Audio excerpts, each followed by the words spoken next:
Ya,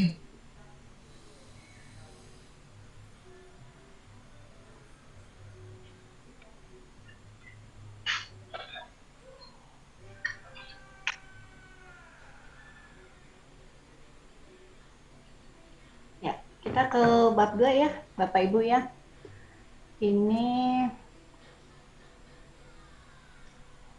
eh, tentang materi pokoknya PPKN, capaian pembelajarannya, menguasai teori dan aplikasi pedagogis ya, atau pedagogical content knowledge, minimal teori belajar, evaluasi, proses dan hasil belajar, kurikulum dan prinsip-prinsip pembelajaran bidang studi yang mendidik.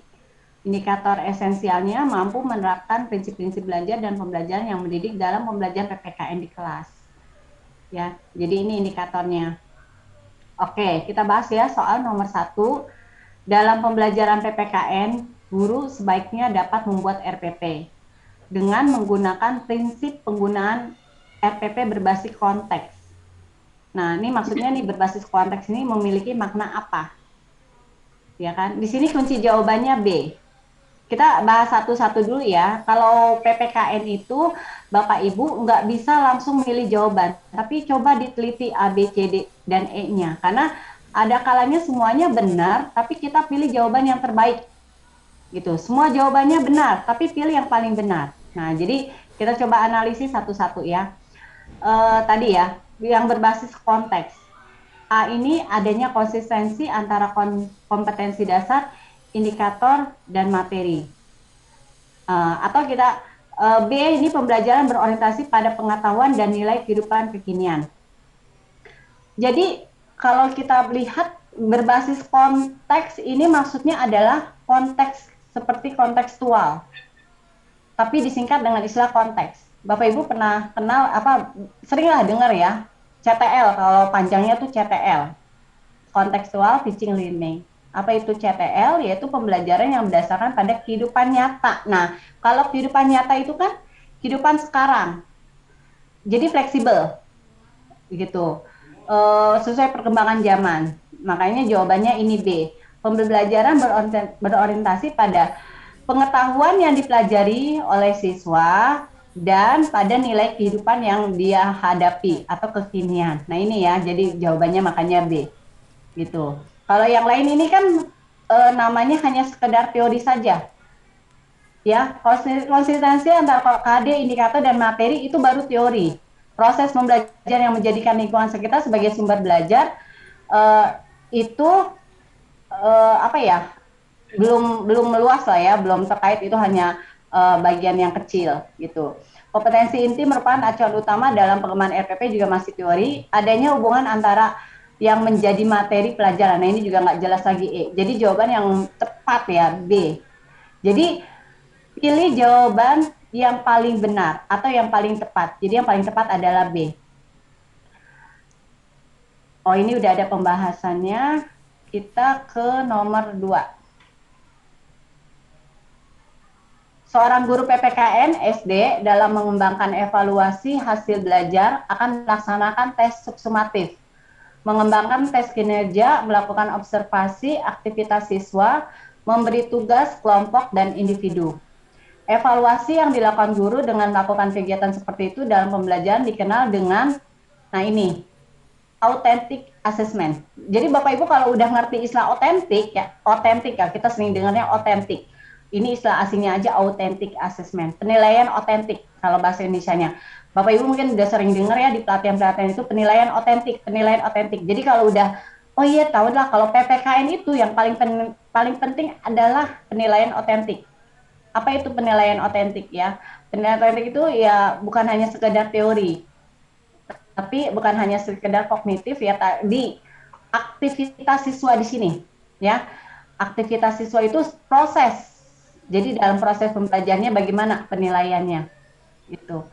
Terus kemudian nomor 3, di sebuah sekolah dasar dalam satu kelas terdiri dari 26 peserta didik yang kemampuan belajarnya beragam. 7 peserta didik tampak sangat menonjol, bagus dalam memahami pelajaran. Sementara ada 6 peserta didik yang kemampuannya sangat kurang dalam memahami pelajaran. Sedangkan sisanya biasa saja. 7 peserta didik yang menonjol bagus kadang justru mengganggu temannya yang belum memahami pelajaran. Jika akan dilakukan penelitian untuk perbaikan pembelajaran, variabel terikat yang sesuai dengan kondisi kelas tersebut adalah di sini apa? Jawabannya pemahaman. Ya, kenapa? Ini kan sifatnya kognitif. Kemampuan siswa itu dalam mengukur.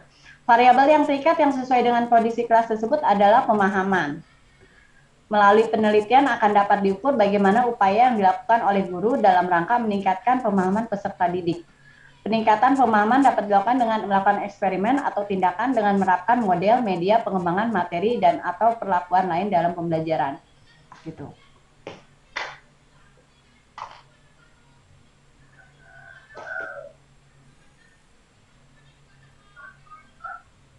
Oh, ini, kalau yang nomor 4 ya, ini kaitannya dengan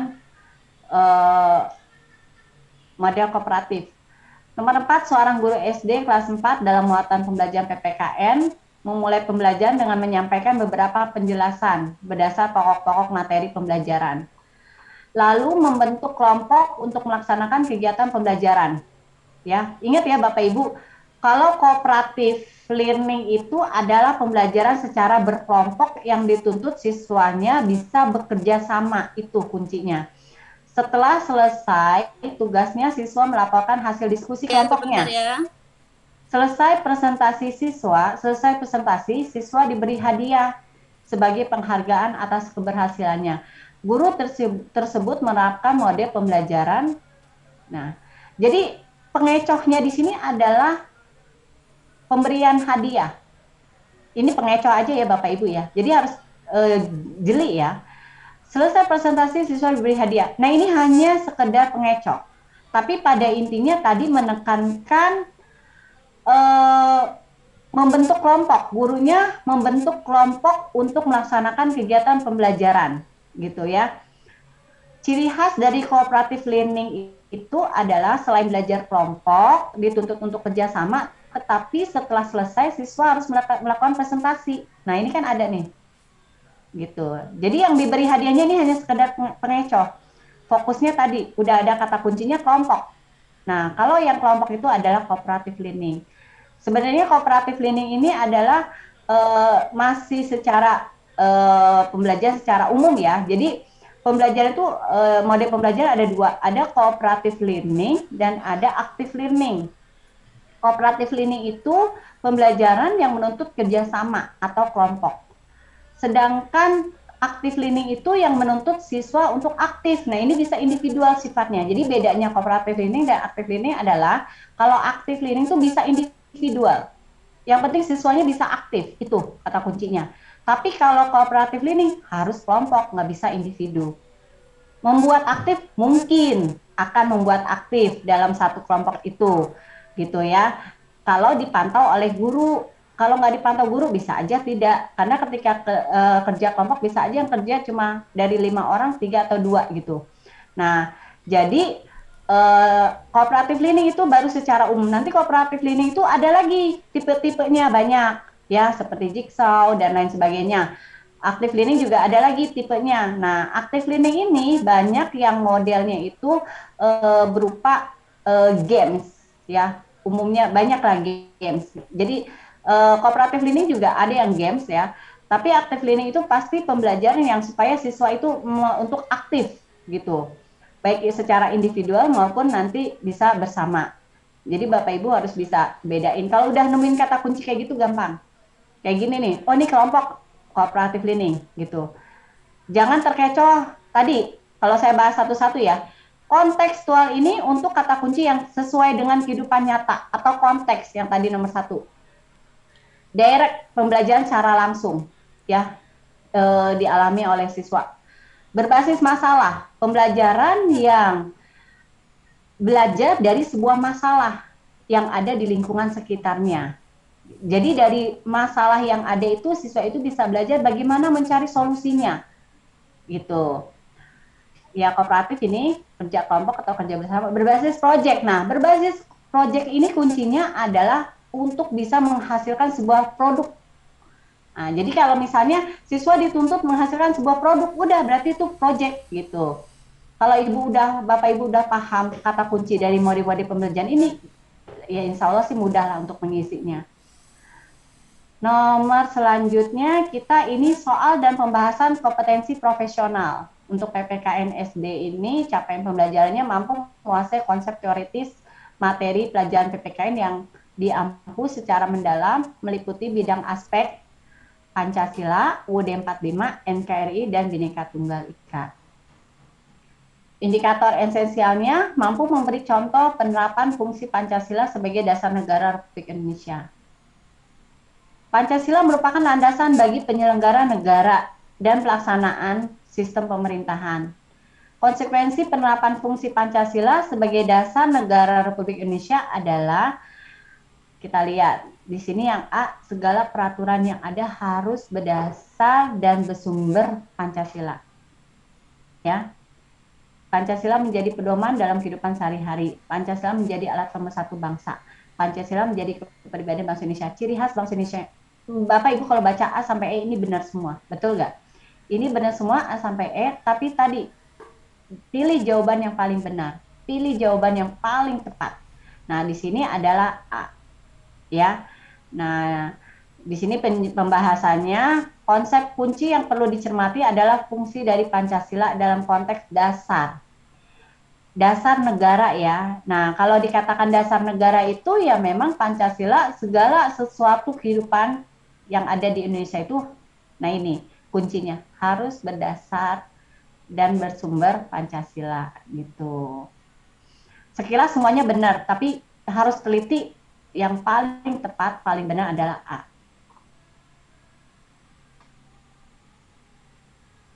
Nah, kalau dibahas nih, menurut Pancasila itu sebagai sumber dari segala sumber hukum di Indonesia. Sesuai dengan pasal 7 Undang-Undang Nomor 12 Tahun 2011 tentang pembentukan peraturan perundang-undangan. Hierarki itu tata urutan perundang-undangannya. Paling atas tuh Pancasila, semuanya berdasarkan pada Pancasila. Nah, kalau tata urutannya yang pertama adalah Undang-Undang Dasar Negara Republik Indonesia tahun 1945. Di bawahnya adalah ketetapan MPR. Undang-undang atau aturan yang ada di bawahnya harus berdasarkan yang di atas. Jadi ketetapan MPR yang dibuat harus berdasarkan UUD 45. Nah, di bawah ketetapan MPR ada undang-undang atau Perpu. Ya. Kalau ketetapan MPR tadi ini ditetapkan oleh MPR. Gitu. Kalau undang-undang dibuat oleh DPR bersama Presiden, legislatif dan eksekutif. Nah, apa itu Perpu? Sebelumnya undang-undang itu ciri khasnya tuh pakai nomor kayak ini nih. Undang-undang nomor sekian tahun sekian saat dikeluarkannya. Tentang apa? Gitu. Apakah tentang Sisdiknas, Sistem Pendidikan Nasional, atau Undang-Undang Nomor 39 Tahun 2000 Undang-Undang Nomor 39 Tahun 1999 tentang hak asasi manusia. Itu ciri khas undang-undang. Bunyinya apa seperti itu. Kalau Perpu itu peraturan perundang-undangan. Nah, Perpu dan undang-undang ini sejajar. Cuma bedanya apa? Perpu ini dibuat hanya berdasarkan keputusan Presiden, tidak bersama DPR. Gitu. Tetapi kalau setelah keluar Perpu oleh Presiden, DPR harus menyetujui. Nah, kenapa? Karena Perpu ini dikeluarkan oleh Presiden dalam keadaan darurat. Ya, dalam keadaan mendesak. Gitu. Jadi nggak mungkin dalam keadaan darurat atau mendesak itu Presiden manggil dulu anggota DPR, rapat dulu, itu nggak mungkin. Kenapa? Apa sih yang dikatakan darurat? Apa sih yang dikatakan mendesak? Atau kapan sih Presiden harus bisa mengeluarkan Perpu? Nah, contohnya tahun 2005, saat itu Presidennya SBY, Susilo Bambang Yudhoyono. mengeluarkan Perpu, saya lupa nomor sekiannya, cuma tentangnya adalah ketika Aceh mengalami tsunami. Oh sorry, 2004 ya. Mengalami tsunami pada tahun 2004 bulan Desember, 26 Desember ya. 26 Desember tahun 2004 Aceh kena tsunami. Saat itulah SBY mengeluarkan Perpu tentang menindaklanjuti atau memerintahkan bantuan segala macam dan perbaikan lah gitu di Aceh yang sedang kena tsunami. Nah, itu kan nggak mungkin SBY itu langsung manggil anggota DPR untuk rapat lagi, enggak. Jadi langsung saat itu juga Presiden memberikan Perpu, mengeluarkan Perpu, yang nanti Perpu itu langsung harus dilaksanakan. Misalnya tentang anggaran, berapa besar yang harus dikeluarkan untuk perbaikan Aceh, untuk korban segala macam, menurunkan TNI atau dokter dalam keadaan bencana besar seperti itu. Nah, itulah yang dikatakan mendesak atau darurat. Keluar dari Perpu itu, DPR harus setuju. Kalau DPR nggak setuju, nggak mungkin. Karena apa? Saat darurat kayak gitu kan, TNI sudah turun ke Aceh, membawa peralatan, perlengkapan segala macam untuk ngangkut-ngangkut alat-alat berat untuk membantu para korban. Terus dokter juga udah diturunkan segala macam. Jadi nggak ada alasan DPR itu menolak. Jadi harus setuju. Jadi itu ya Bapak Ibu perbedaan antara undang-undang dan Perpu. Kemudian D, peraturan pemerintah. Nah, peraturan pemerintah ini dikeluarkan oleh pemerintah ya, oleh eksekutif. Kemudian peraturan presiden ya dikeluarkan oleh presiden, Perpres. Peraturan daerah provinsi. Nah, peraturan daerah provinsi ini sama kayak tadi undang-undang, dibuat oleh DPRD bersama eksekutifnya yaitu gubernur. Peraturan daerah tiap provinsi ini beda-beda, nggak mungkin semuanya sama. Ya, contohnya DKI Jakarta memiliki peraturan daerah berbeda dengan Perda Aceh. Nah, kalau misalnya Bapak Ibu sudah tahu ya umumnya bahwa Aceh itu menganut hukum Islam. Ya, hukum Islam yang di Aceh itu tidak bertentangan dengan Undang-Undang Dasar 1945 dan tidak bertentangan dengan Pancasila karena hukum Islam yang di Aceh itu hanya berupa peraturan daerah. Jadi berlakunya hukum Islam itu hanya di daerah Provinsi Aceh saja. Nanggro Aceh Darussalam ya, tidak di Jakarta atau di lainnya. Tetapi perda itu juga disesuaikan dengan kondisi budaya yang ada di provinsinya masing-masing. Nah, hukum Islam mungkin sesuai dengan daerah Nanggro Aceh Darussalam karena sebelumnya mereka adalah latar belakangnya berasal dari kerajaan Islam yaitu Samudra Kasai gitu. Jadi contohnya juga misalnya di Bali ya, Bali erat dengan Hindu. Artinya ketika misalnya ada perda ya untuk memilih gubernur di daerah Provinsi Bali, ya mungkin ada mengenai agama, harus beragama Hindu. Nggak masalah itu, bukannya tidak demokrasi, karena itu berdasarkan peraturan daerah gitu ya. Termasuk juga kayak di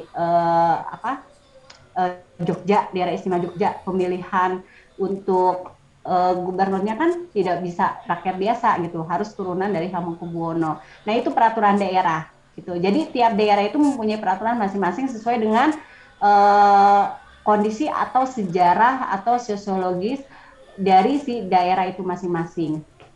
Kemudian peraturan daerah kabupaten atau kota. Nah ini juga sama dibuat oleh DPRD tingkat 2. Kalau tadi kan DPRD tingkat 1 provinsi, kalau yang ini DPRD tingkat 2 bersama bupati gitu.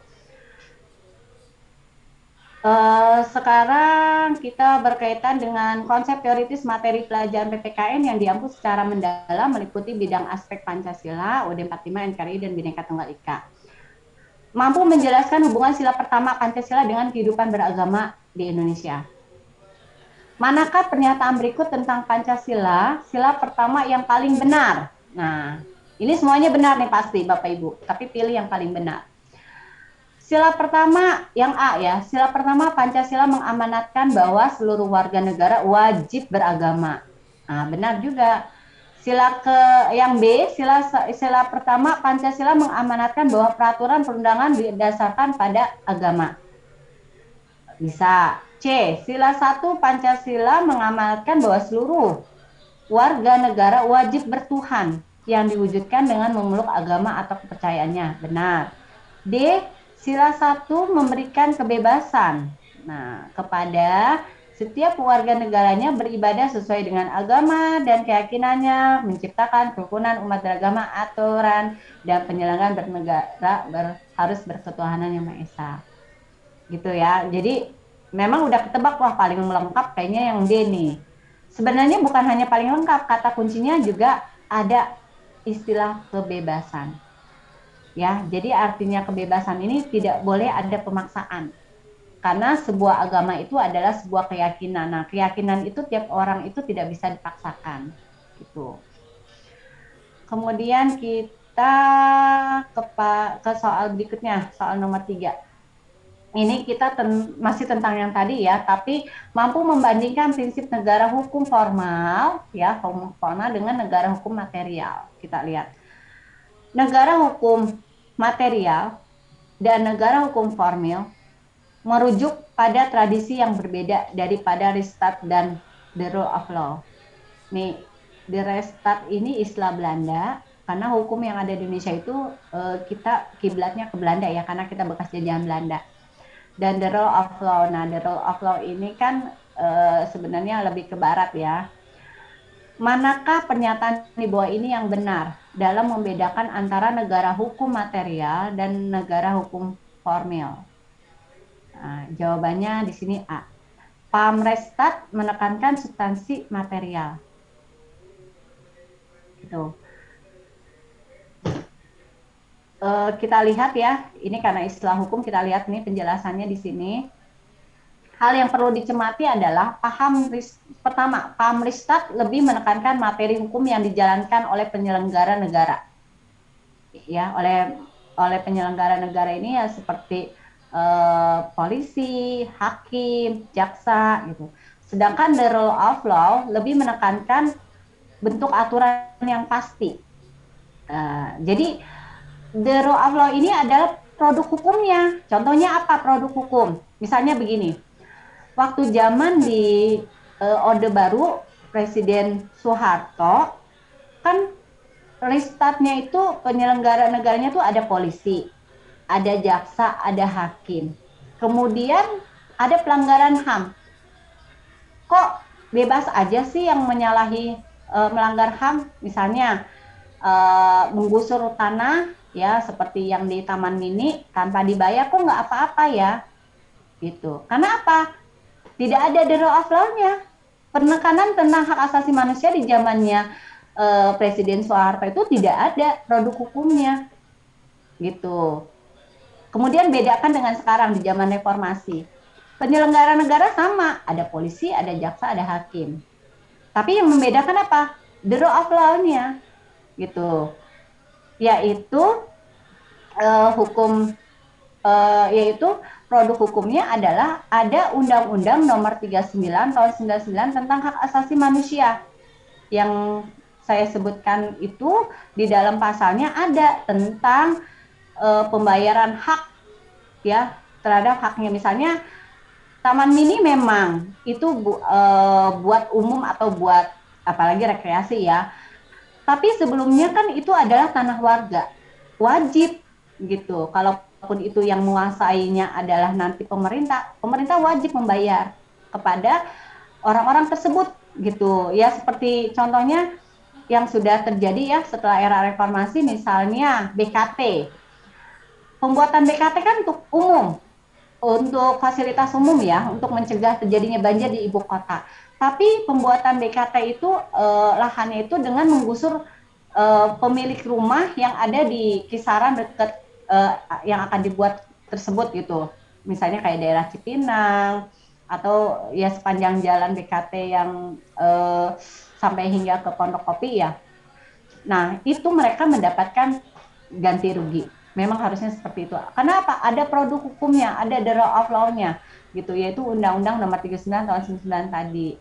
Gitu ya. Jadi itulah yang membedakan antara Orde Baru dan reformasi. Kalau misalnya tidak ada produk hukum, ya memang ada penyelenggara negara, tapi kalau nggak ada produk hukumnya ya mereka tidak bisa menegakkan. Tapi kalau sudah ada produk hukum ya mereka harus mengikuti the rule of law tadi gitu.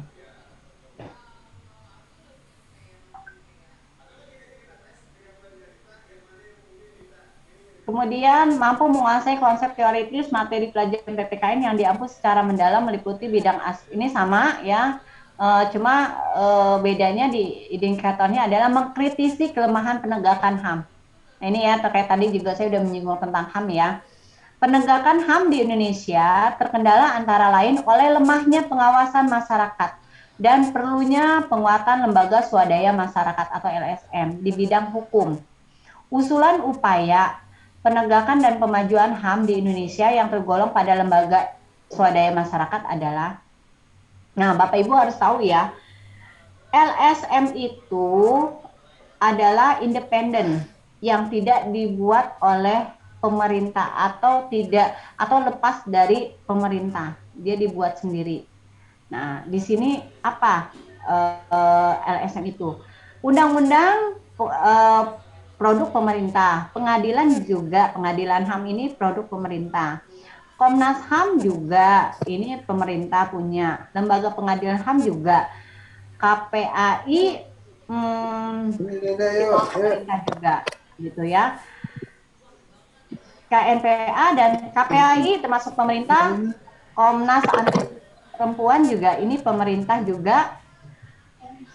Komisi Kebenaran dan Rekonsiliasi ini nggak termasuk, bukan LSM, berarti memang C. Ya, C ini adalah YLBHI. YLBHI itu adalah LSM untuk bantuan hukum.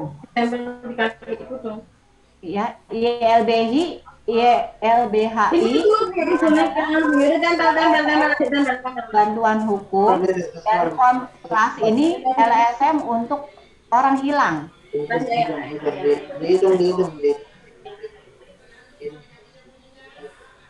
Nah, selanjutnya kita terkait dengan indikator prinsip-prinsip nasionalisme dan integrasi nasional dalam negara Indonesia.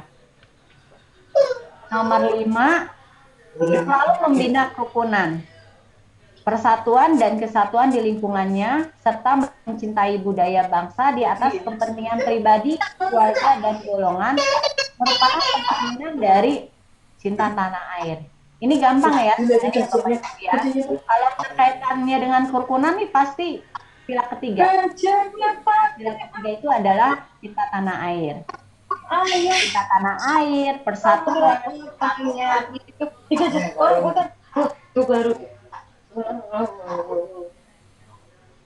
Bapak Ibu tolong di mute ya, biar lebih kondusif ya. Kita masuk ke soal nomor 6. Mampu membandingkan sistem pemerintahan negara federal dan sistem pemerintahan dengan asas desentralisasi. Ya. Kalau federal itu bagian, ya desentralisasi itu istilahnya kalau sentral kan pusat, kalau desentralisasi itu ya dia dalam negara kesatuan, tapi dia tidak pada sentral nih kayak negara kita gitu kan. Gagasan bahwa negara perlu menata kewenangan dengan adanya kekuasaan dari pemerintah pusat kepada pemerintah daerah. Nah, sistem pemerintahan yang dianut Republik Indonesia saat ini adalah, di jawabannya ini C. Ya. Jadi Bapak Ibu harus tahu pasal 14 Undang-Undang Dasar 1945 menyebutkan bahwa Indonesia memiliki sistem pemerintahan presidensial, ya, yaitu pimpinan negaranya adalah seorang presiden. Nah, tetapi kita menganut desentralisasi, ya. Kalau yang D ini yang Orde Baru. Saat Orde Baru kita menganut asasnya sentralisasi yang berpusat pada ibu kota. Maksudnya apa ibu kota? Yang menguasai ibu kota. Nah, kalau sekarang setelah reformasi, setelah adanya otonomi daerah, kita desentralisasi. Yang pusat itu tidak menguasai seluruhnya, tapi daerah itu bisa melaporkan kepada pusat. Tiap daerah itu memiliki kewenangan masing-masing atas daerahnya, itu desentralisasi. Nah, mungkin saya lebih menjelaskan juga kalau federal itu kan negara bagian, monarki itu kerajaan. Nah, parlemen ini di bawahnya monarki. Kalau monarki itu pasti sistem pemerintahnya parlementer. Kalau tidak kan sistem pemerintahnya presidensial. Iya. Ini apa? Kanguru. Oke, nomor 7, mampu mengidentifikasi faktor-faktor penyebab lemahnya kerukunan hidup bermasyarakat, berbangsa, dan bernegara Indonesia dalam kehidupan masyarakat yang multikultur. Salah satu kerugian, soal nomor 7, salah satu kerugian yang paling utama ditimbulkan oleh ekstremisme dalam kehidupan masyarakat multikultur, berbangsa, dan bernegara adalah, jadi Bapak Ibu kalau ekstrim, istilah ekstrim ini sebenarnya artinya bisa diartikan sebuah hal negatif, terlalu ekstrim, terlalu bahaya ya. Nah itu pasti terjadinya adalah hal yang negatif. Nah lihat, kalau berkaitan dengan multikultur, apalagi di sini kan kita konteksnya Bhinneka Tunggal Ika. Nah berarti kan lawan dari persatuan apa? Perpecahan. Jadi C, gitu ya. Terjadinya perpecahan. Gitu. Kemudian kita ke soal nomor 8. 8 ini kita mampu menerapkan prinsip dan nilai-nilai pasca modern abad globalisasi untuk memajukan kehidupan masyarakat Indonesia yang multikultur. Dengan soalnya nomor 8, dengan adanya perubahan zaman abad globalisasi, berbagai kemajuan ilmu pengetahuan dan teknologi, sebaiknya kita memanfaatkan kemajuan secara keseluruhan. Berhati-hati dalam menerapkan kemajuan iptek. Kita harus manfaatkan. Nah, jawaban yang tepat adalah E. Menyaring kemajuan itu dengan nilai-nilai Pancasila. Dulu di era P4 ya, zamannya Orde Baru, ini sering banget ya. Intinya kita dalam menghadapi segala sesuatu tuh harus kita menyaring dengan nilai-nilai Pancasila. Nah, walaupun realitasnya di pasca reformasi ini menurut saya kurang di apa ya, diterapkan. Buktinya internet itu tidak ada penyaringannya, ya YouTube segala macam nggak ada penyaringannya, semuanya bisa masuk. Kalau dulu benar di zaman Orde Baru itu benar-benar semuanya yang masuk itu sudah disaring sesuai dengan nilai-nilai Pancasila. Harusnya ini ya, sekarang berlaku E itu. Nomor 9 ya. Nomor 9 ini indikatornya mampu memilih dengan argumentasi yang benar. Fakta dan peristiwa sosial keluarga negara yang dapat dijadikan pengembangan materi PPKN. Salah satu tujuan amandemen, soal nomor 9, salah satu tujuan amandemen terhadap UUD 45 adalah mempertegas sistem pemerintahan presidensial yang dilakukan dengan, nah Bapak Ibu lihat di sini, tadi kan saya bilang pemerintahan presidensial itu pemerintahan yang dipimpin oleh pemimpin negaranya adalah seorang presiden. Nah berarti berkaitan dengan sebuah pemilihan. Pemilihan presiden dan wapres dilakukan secara langsung, D jawabannya. Gitu. Ya. Jadi harus ini tepat gitu. Pilihannya yang paling tepat apa nih?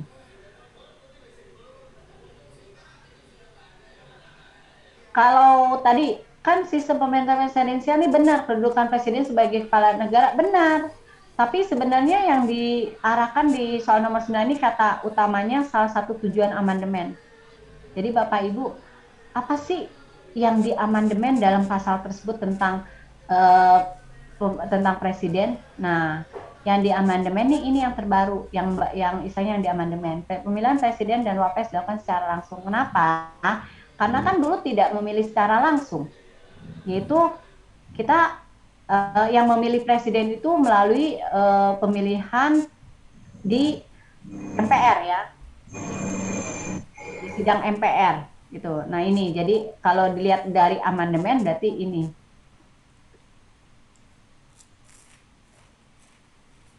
Sekarang nomor 10. mampu mengkritisi kelemahan utama pengembangan sistem demokrasi konstitusional di Indonesia.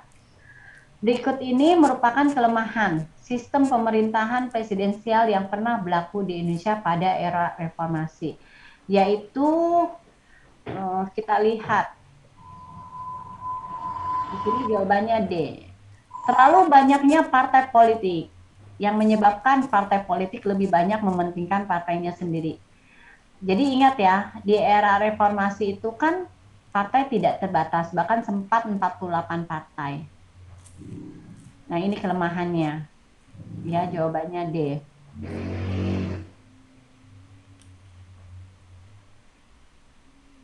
Sebenarnya kalau mau saya dibaca satu-satu, pokoknya lihat aja.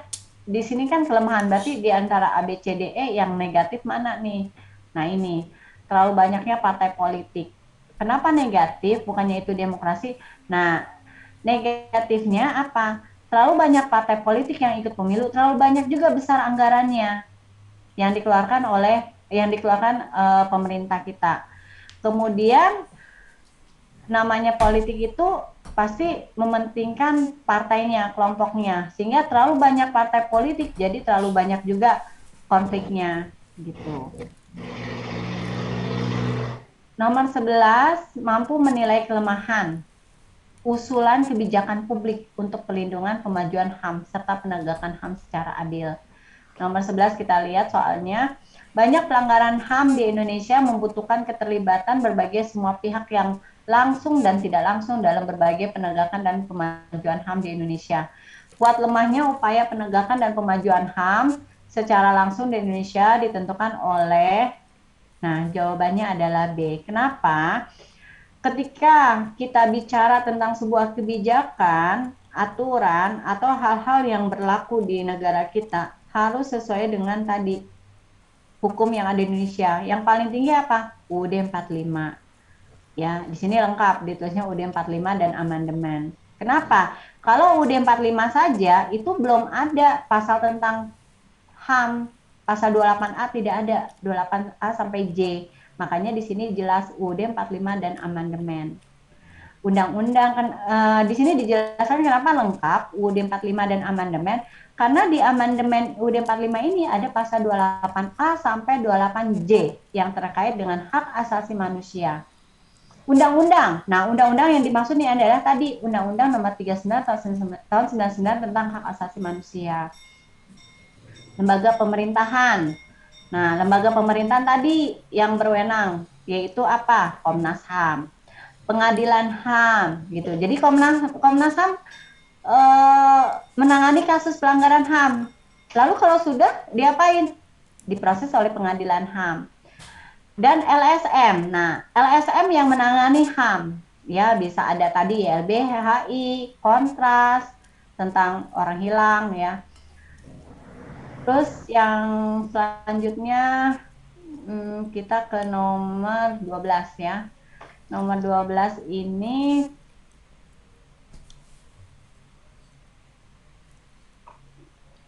nah ini ya, kalau tentang pengadilan HAM ini undang-undangnya nomor 26. Undang-undang nomor 26 tahun 2000 tentang pengadilan HAM. Jadi di undang-undang nomor 20 ini dijelaskan bagaimana perkara yang ditangani di pengadilan HAM, prosesnya seperti apa, itu dijelaskan. Lembaga kepemerintahan masalah HAM tuh ada Komnas HAM, ada KNPA dan KPAI, Komnas anti kekerasan terhadap perempuan, Komisi Kebenaran dan Rekonsiliasi gitu ya. Kemudian kita selanjutnya nomor 12 ini mampu memberikan argumen nilai yang kuat tentang pentingnya perilaku demokratis dalam konteks kewarganegaraan. Bu Sarkas mengikuti rapat pemilihan ketua Desa Wisma di RT-nya.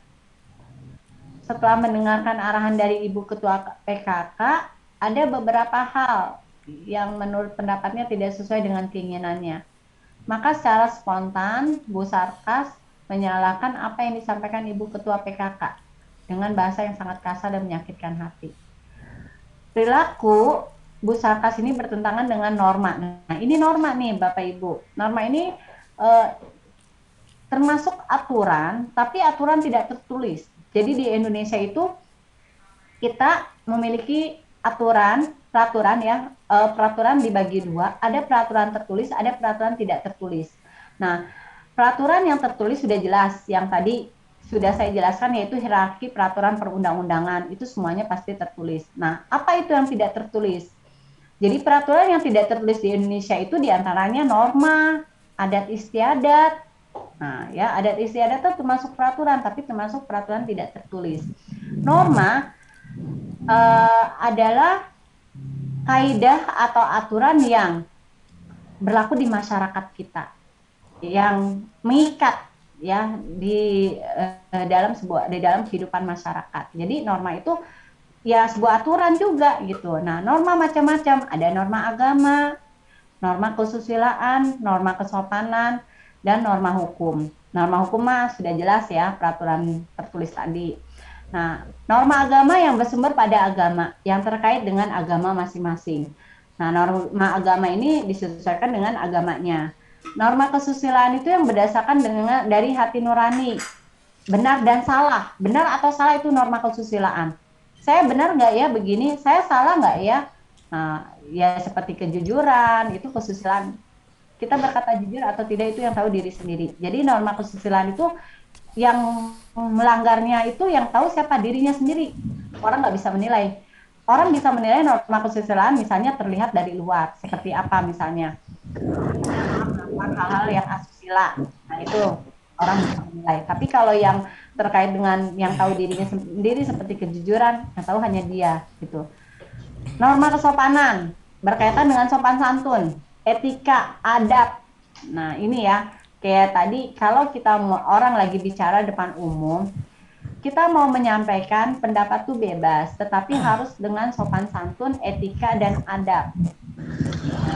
Kita juga ketika kita menulis pendapat, komentar, baik itu entah di YouTube, entah di Facebook, entah di Instagram, atau dimanapun kita memberikan komentar, nggak boleh menyakiti perasaan orang, nggak boleh menyinggung perasaan orang, nggak boleh menyinggung etnis, agama, atau menjas gitu, atau fitnah segala macam ya. Oke, sekarang kita ke bab 3, soal latihan dan umpan balik. Nah, ini kan tidak ada kunci jawabannya ya. Kira-kira Bapak Ibu udah ngerjain belum bab 3 ini? Saya tanya, Bapak Ibu ada yang udah ngerjain apa belum? Belum, Bu. Ada kunci jawabannya di bawah, Bu.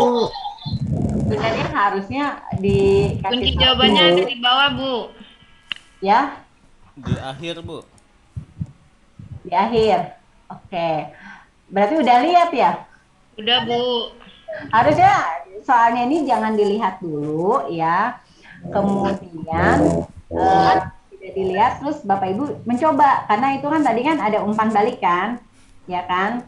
Nah, jadi mencoba, saya sebenarnya pengen tahu nih Bapak Ibu nih nilainya berapa nih kalau udah dicoba. Pada coba semua ya. Jadi kalau misalnya udah nyoba semua kan bisa dilihat kira-kira dari pertanyaan ini berapa nih nilainya atau kira-kira kesanggupannya. Kalau belum semua ya sudah, kita tinggal menginikan aja apa membahas aja langsung ya. Soal latihan. Nomor 1, kemajemukan etnis, budaya, dan agama yang menjadi latar kehidupan suku bangsa Indonesia dapat memperkokoh kesatuan dalam membangun kehidupan bersama. Namun, potensi konflik dapat selalu terjadi dan dapat diatasi dengan mengembangkan konsensus. Ya. Hal ini mencerminkan bahwa Pancasila sebagai. Nah, jadi gini Bapak Ibu. Pancasila ini fungsinya banyak banget bagi bangsa Indonesia. Ya, sekarang kalau mau mencari jawaban ini, konteks dari soalnya ini tentang apa? Ya, kalau Bapak Ibu yang A ini tentang ideologi konstitusional. Ini artinya konstitusi itu hukum, aturan. Kita lihat pertanyaan ini bukan tentang aturan kan? Tidak kan? Federalistik.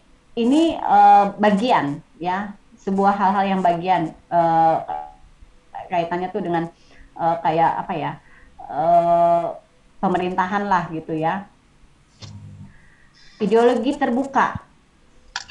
Ideologi terbuka ini memang Pancasila termasuk jenis ideologi terbuka. Ideologi itu ada terbuka dan ada tertutup. Jadi jenis ideologi itu ada terbuka dan tertutup. Ideologi terbuka adalah ideologi yang sumbernya itu dari masyarakat itu sendiri. Makanya Pancasila liberalis, ya.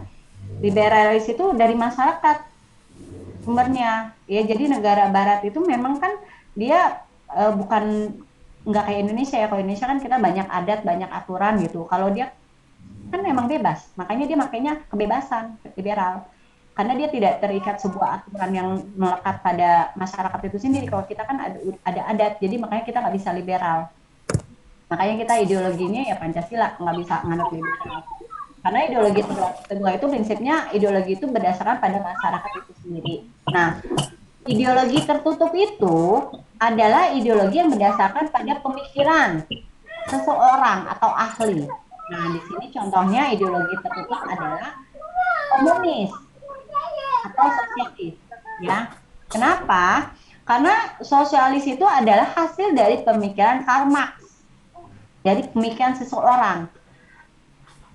Kelemahan dari ideologi tertutup ini, karena dia berdasarkan pemikiran seseorang, dia tuh tidak fleksibel, makanya nggak bisa mengikuti perkembangan zaman. Coba bandingkan negara-negara yang ideologi komunis ya dengan liberalis, itu lebih majuan mana? Liberalis. Kenapa? Karena mengikuti perkembangan zaman, termasuk Pancasila ini harusnya kita juga bisa maju, karena Pancasila ini kita mengikuti perkembangan zaman, karena kita nah, tapi kalau yang komunis, pokoknya dia sulit.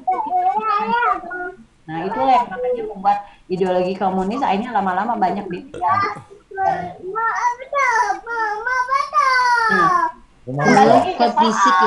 Kembali lagi ke soal, karena di sini udah dijelaskan ada kemajemukan. Nah, artinya kalau udah ada keanekaragaman yang mengikat kita apa? Persatuan. Jadi jawabannya makanya C, ideologi persatuan.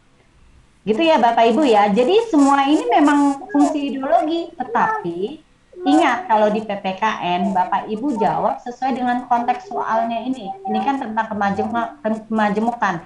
Berarti kalau kemajemukan itu kan yang diharapkan oleh maksudnya apa? Persatuan. Yang nomor 2. Sebenarnya Bapak Ibu kalau mau nggak usah dengerin penjelasan Bu Linda, ada kok kunci jawabannya. Nah, tapi di sini saya ingin menjelaskan bagaimana cara nalar. Jadi menjawab soal di PPKN itu kita menggunakan nalar kita. Gitu. Nah, untuk bisa kita menalar, kita harus tahu konsepnya. Tahu kata kunci. Kalau udah tahu kata kunci itu gampang. Langsung, oh ini ketemu jawabannya. Oh ini ketemu. Ya. Dan saya mau bernalar untuk bisa menemukan kata kunci dari soal. Ya, kemudian nih, nomor 2, aktualisasi sikap warga negara yang cerdas dan bertanggung jawab akan terlihat bukan saja ketika seseorang menjadi aktor politik dengan memperjuangkan aspirasi, tapi akan nampak pada kepeduliannya terhadap hasil yang sama pentingnya. Hal itu adalah, kita lihat di sini kan warga negara yang cerdas, ya, bertanggung jawab, ini kata kuncinya. Nah, jadi apa sih ABCDE ini yang memperlihatkan tanggung jawabnya? Ya sudah, kita lihat di sini D. Peningkatan kesadaran lingkungan masyarakat dalam menjaga kebersihan dan kesehatan bersama. Itu sudah jelas lengkap ya, yang paling benar gitu. Investasi dan kesehatan masyarakat sebagai peluang bisnis. Hidup ini nggak selalu berbisnis ya, Bapak Ibu.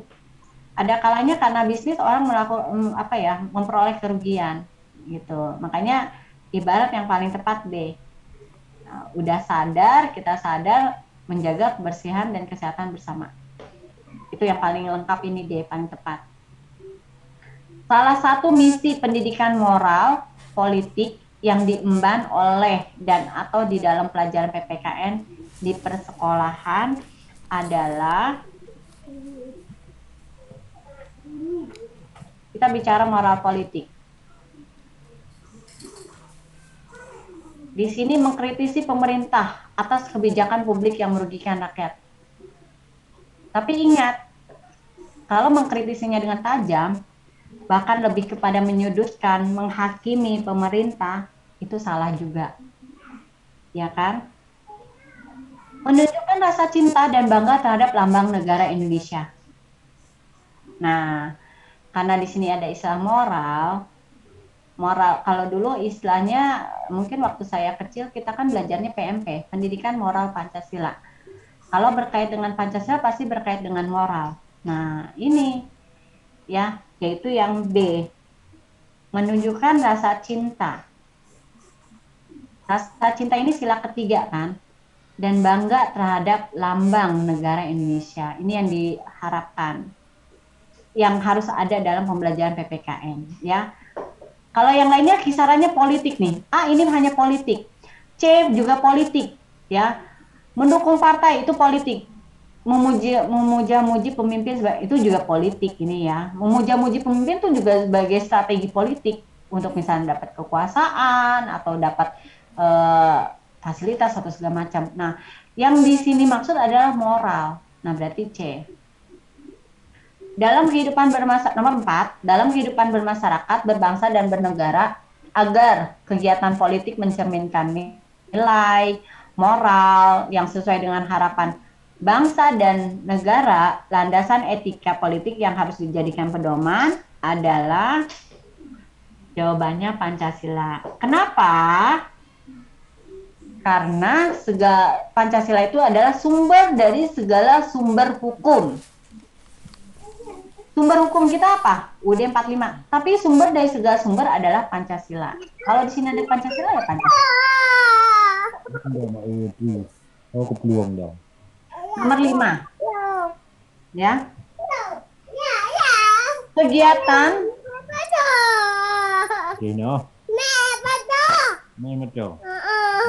dimut ya Pak.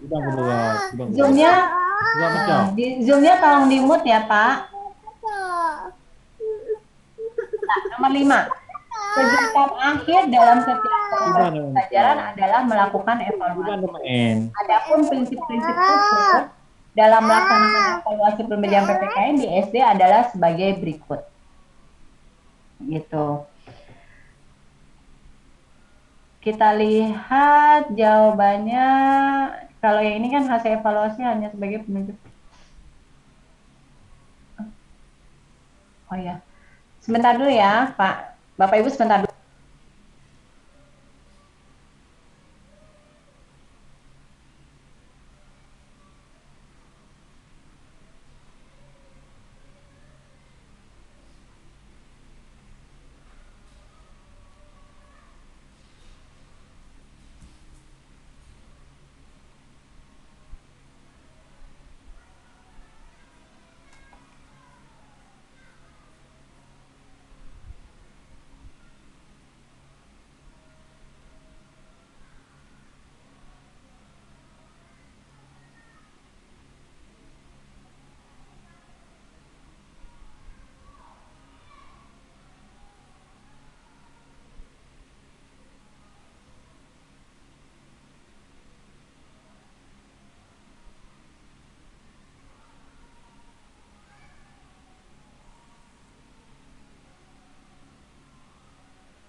Ya, Bapak Ibu kita lanjut ya.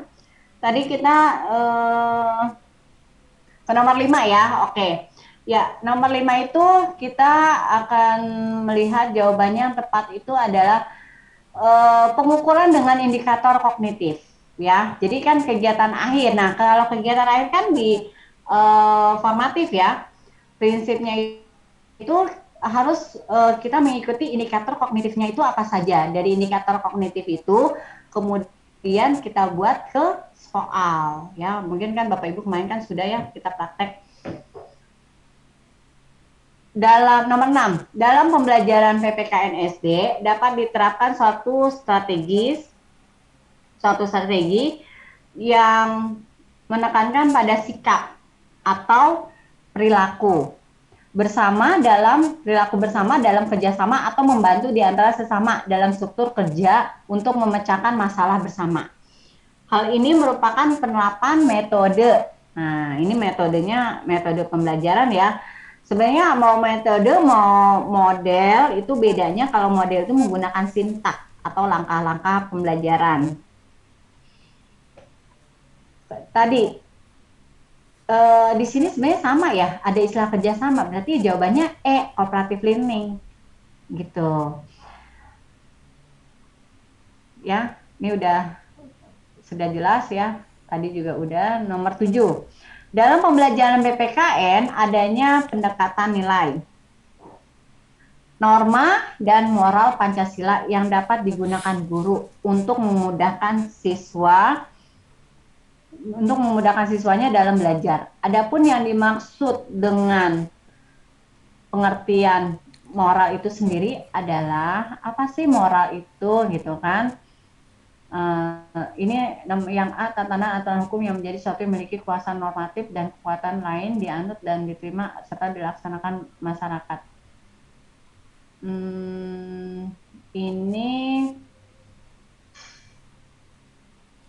Ini ya apa kurang jelas ya ininya. Prinsip-prinsip benar dan salah mengenai tingkah laku. Nah, bicara tentang nilai tentang moral ya. Moral itu ya memang prinsip-prinsip yang benar ya.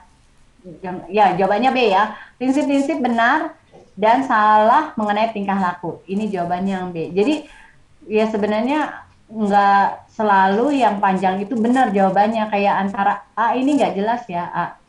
Kalau sikap yang sudah mempribadi atau maupun C juga enggak. Imperasi keyakinan yang harus dipatuhi oleh penganutnya. Ini enggak, ini maksudnya kan kalau penganut tuh ke agama. Sesuatu yang berharga yang dianggap bernilai, adil, baik, benar, dan indah. Serta menjadi pedoman atau pegangan diri. Kalau kaitan dengan indah, ada hal ini adalah etika. Ya, jadi jawabannya B, prinsip-prinsip benar dan salah mengenai tingkah laku. Moral tuh yang benar tuh ini. Kalau ini tuh tidak salah. Yang ini moral, yang ini amoral. Maksudnya gitu ya.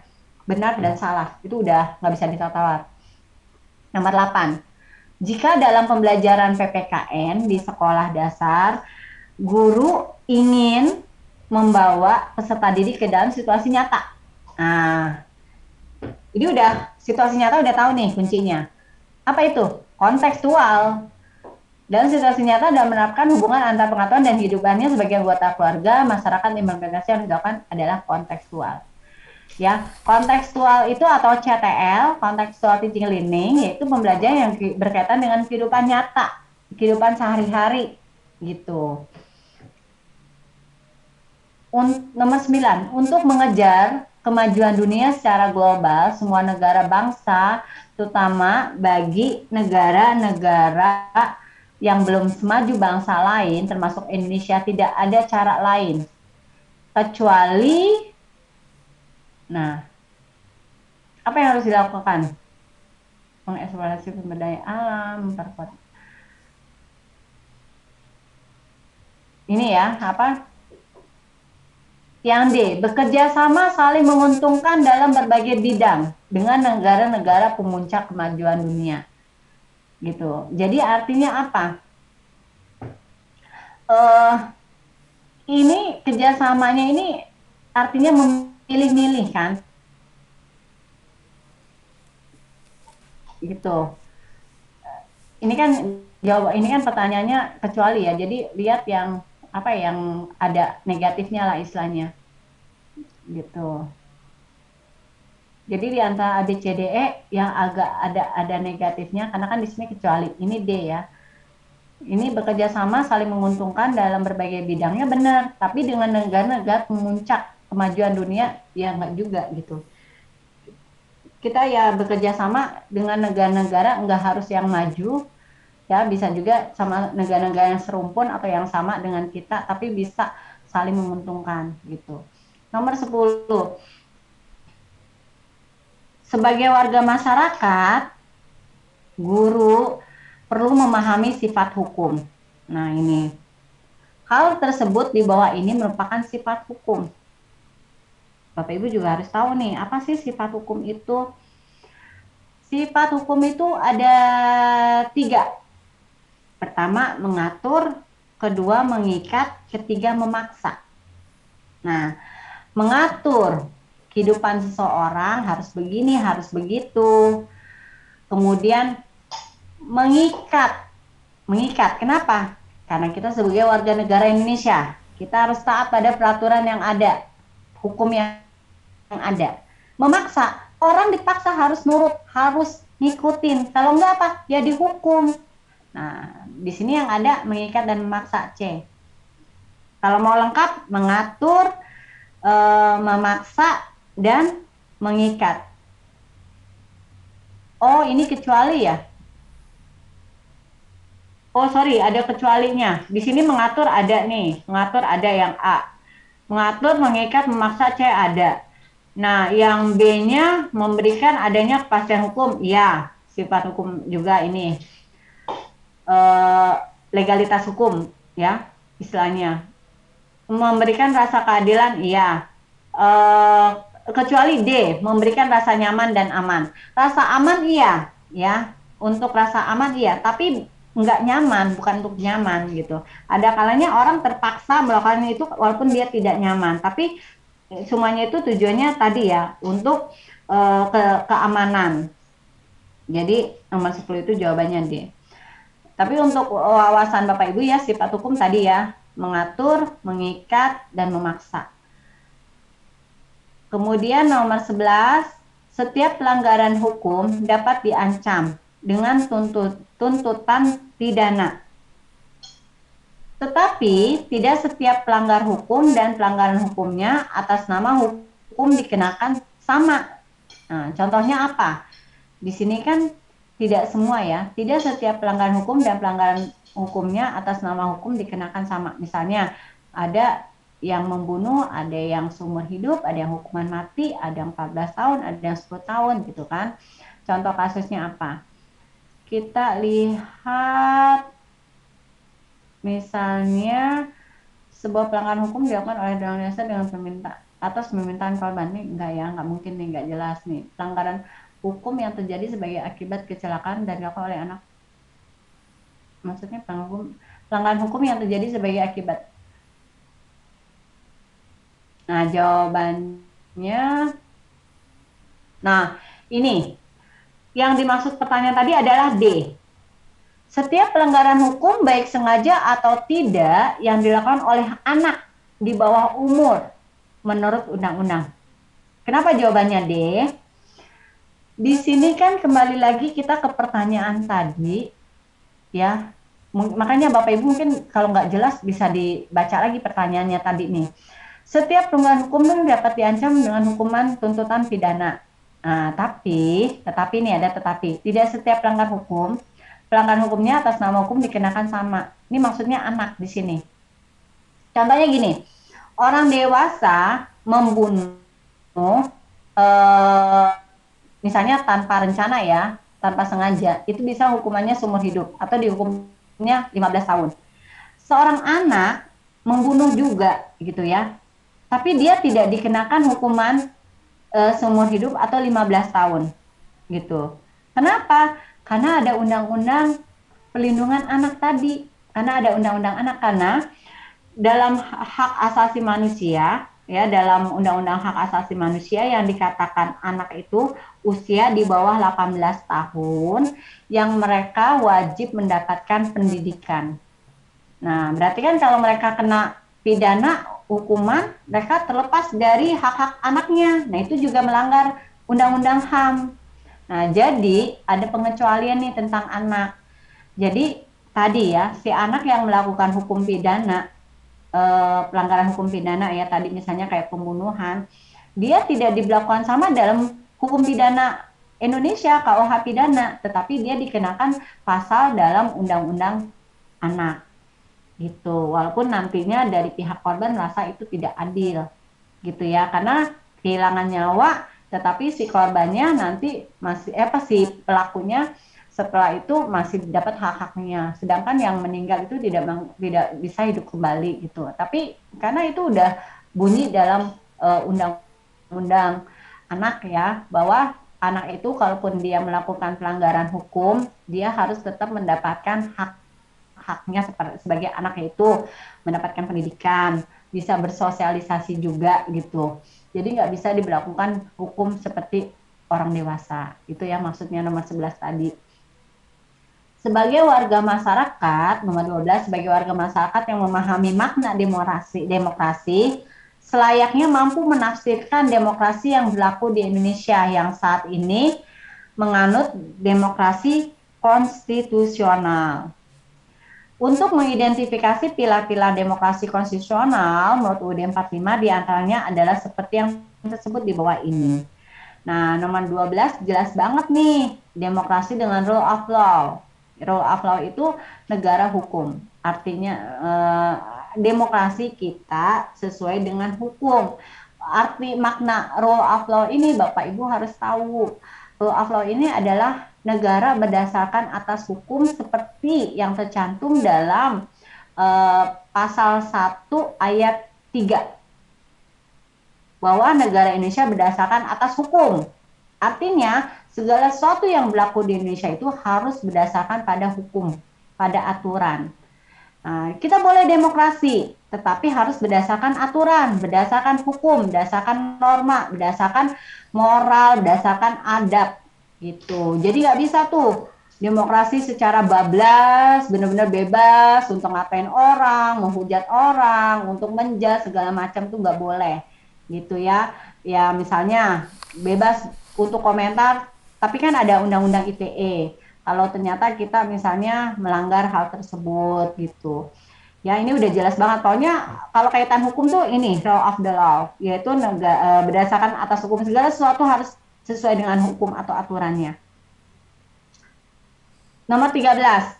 Republik Indonesia adalah negara hukum atau Rechtsstaat. Ini istilah Belanda ya. Dan bukan negara kesatuan semata atau Maatstaat.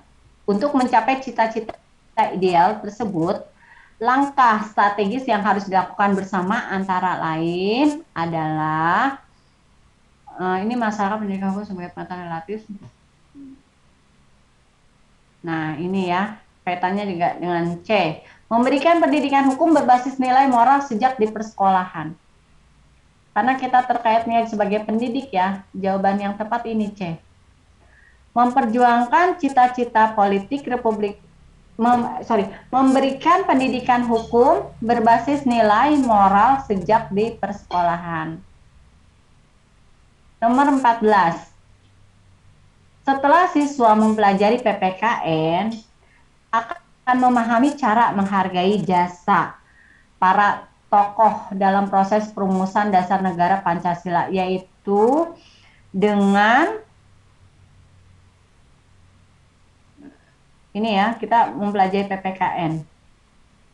Ini kata kuncinya nih. Jasa para tokoh meneladani sikap menganggap Pancasila begitu. Jawabannya adalah ini, D ya, mensimulasikan proses perumusan dasar negara, menjelaskan proklamasi kemerdekaan. Kenapa jawabannya D? Bapak Ibu, kunci dari PPKN pembelajaran PPKN kuncinya adalah tidak hanya sekedar teori, tidak hanya sekedar konsep atau kognitif, tetapi harus apa? Penerapan aplikasi dalam kehidupan sehari-hari. Nah, dari ABCDE ini mensimulasikan, ini kan mempraktekkan, gitu ya. Nah, jawabannya jadinya adalah D. Nomor 15. Contoh pembelaan penegakan hukum dan HAM yang dilakukan pemerintah dalam menangani warga negaranya yang terkait kasus pelanggaran hukum dan HAM di luar negeri adalah, nah ini jawabannya E, diplomasi politik. Jadi kalau hubungan keluar itu namanya diplomasi. Karena ini terkaitan dengan penegakan hukum ya, diplomasinya politik ya. Nomor 16. Penanaman moralitas yang berakar pada budaya bangsa sendiri menjadi kunci penting dalam pendidikan kewarganegaraan di era globalisasi. Di era globalisasi saat ini. Hal itu dimaksudkan agar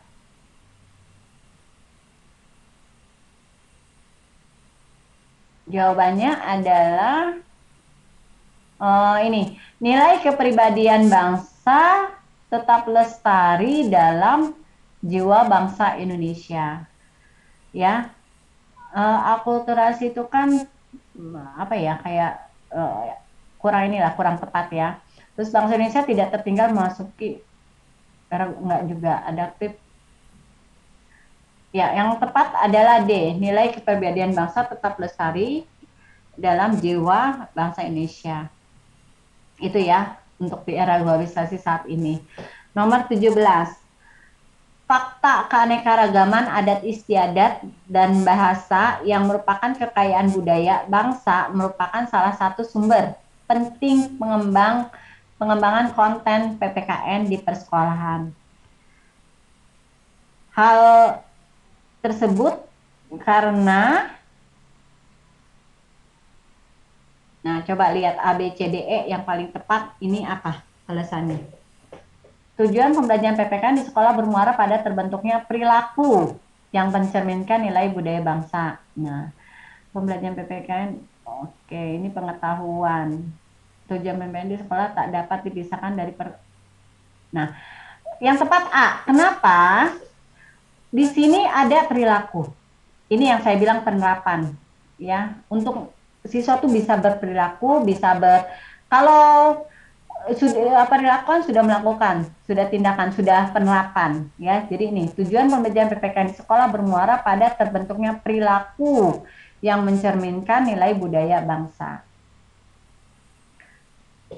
Isu nomor 18, isu pemanasan global atau global warming dan perubahan iklim atau climate change saat ini dirasakan oleh seluruh warga dunia.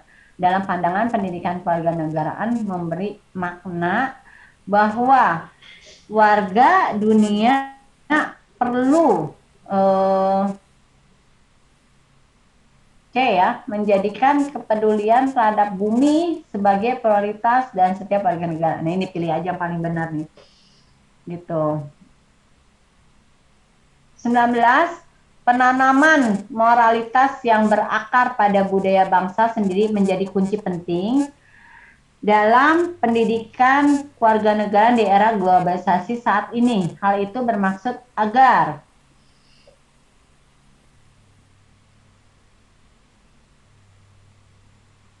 ini yang sama kayak tadi. Jawabannya ini A ya. Nilai kepribadian bangsa tetap lestari dalam jiwa bangsa Indonesia. Itu hampir sama tadi masalah sebelumnya. Nomor 20. Perluasan pasal dan ayat tentang hak asasi warga negara dalam amandemen UUD 45 memberi isyarat bahwa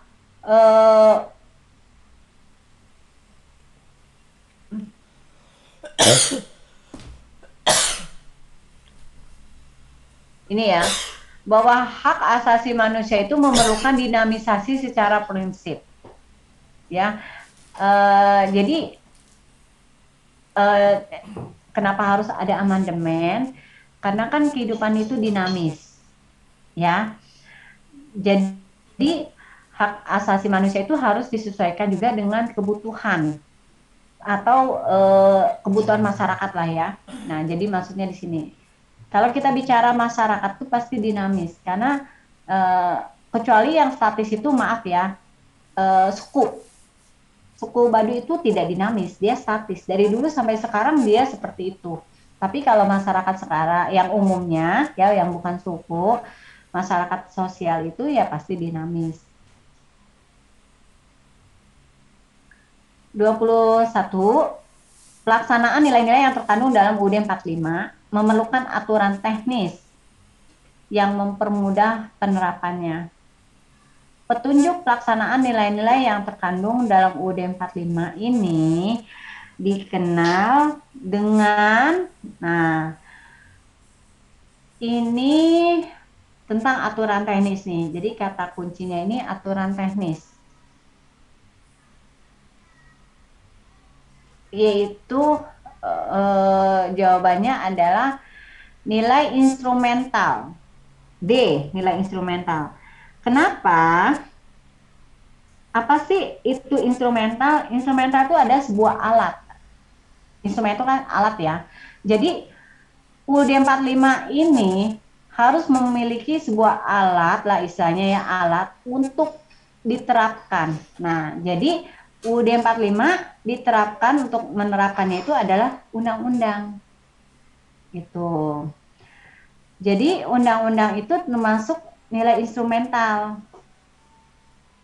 Contohnya, UUD 45 pasal 28A sampai 28J itu berkait dengan hak asasi manusia. Tapi bagaimana untuk pelaksanaannya? Kita memerlukan sebuah alat nih untuk melaksanakan pasal-pasal tersebut, yaitu instrumennya adalah, nilai instrumentalnya adalah Undang-Undang Nomor 39 tahun 99 tentang hak asasi manusia tadi gitu. Nah, jadi dalam Undang-Undang 1945 itu harus memiliki nilai-nilai instrumental tuh ya. Jadi tiap pasal-pasal tersebut itu nanti menurunkan undang-undang yang akan untuk melaksanakan pasal tersebut. Gitu. Kalau fundamental itu kan udah pasti hal yang penting. Nah, nilai fundamental itu lebih kepada ke atas, yaitu apa? Pancasila. Gitu. Pancasila itu merupakan nilai yang fundamental dari Undang-Undang Dasar 1945. Kemudian nomor 22.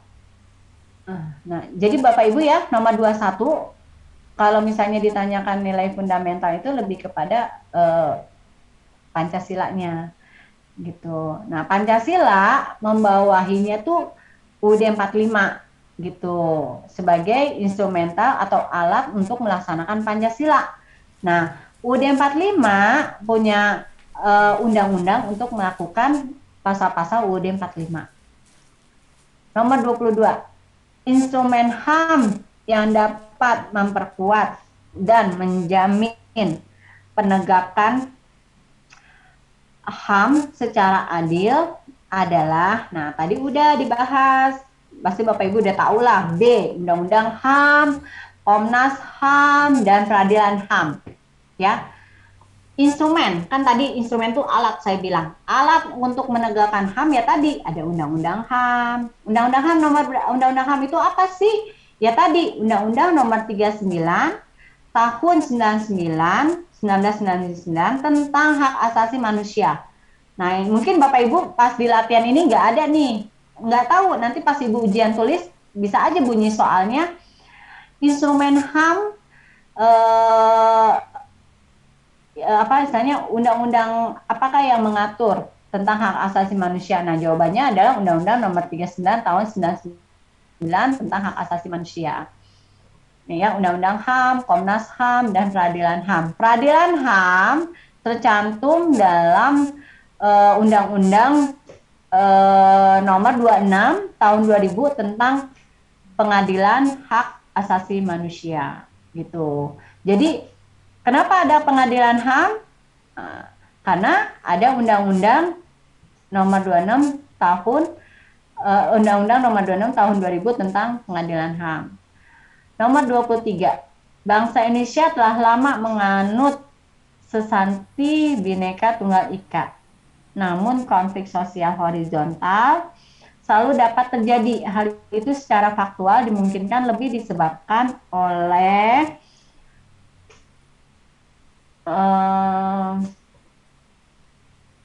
ini ya jawabannya ya, persaingan elit politik dan penguasaan hajat ekonomi. Karena ini horizontal ya. Tuh. Jadi kan ya kita lihatlah di Indonesia banyak ya persaingan antar elit ya, antara elit politik. Kemudian nomor 24.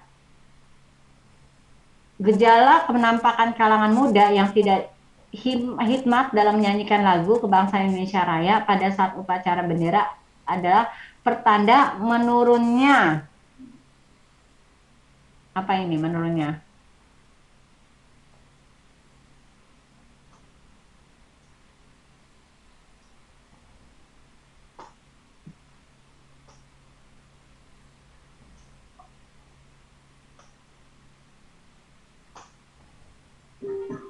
Jawabannya nih harusnya sih, jawabannya nih D. Pertanda menurunnya semangat kebangsaan dan cinta tanah air. Ya, nomor 24 nih jawabannya D. Gejala penampakan kalangan muda yang tidak hikmat dan menyanyikan lagu kebangsaan Indonesia Raya pada saat upacara bendera adalah ya pertanda menurunnya semangat kebangsaan dan rasa cinta tanah air. Nomor 25. Portofolio sejatinya dimaksudkan untuk kepentingan penilaian. Hal itu karena mode portofolio meliputi berbagai aspek yang mencerahkan guru dalam memberikan asesmen autentik bagi peserta didik. Alasan portofolio diadopsi menjadi mode pembelajaran antara lain karena, nah ini udah jelas nih yang A. Implementasi portofolio di dalam praksis berbasis proses aktif, partisipatif, kreatif, dan produktif segenap peserta didik. Udah paling lengkap A ya, udah jelas. 26. Setiap negara bangsa berkepentingan mengusung nasionalisme sebagai identitas yang harus dipelihara, dijaga, dan dipertahankan konsistensinya, terutama di dalam ini spirit mental dan kepribadiannya ya dalam setiap warga negara gitu ya. Sebenarnya Bapak Ibu harusnya dicoba dulu nanti kira-kira berapa nilainya.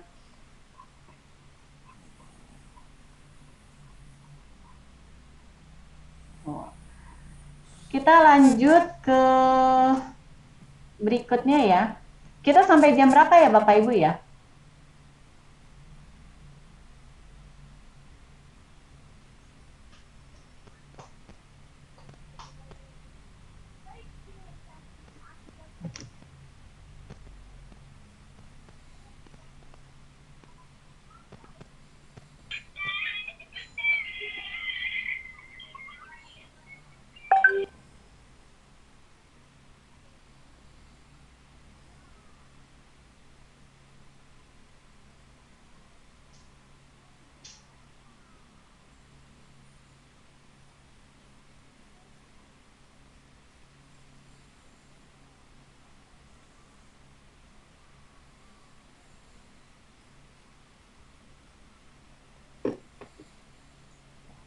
Kita lanjut ke soal UP PPKN IPS ya.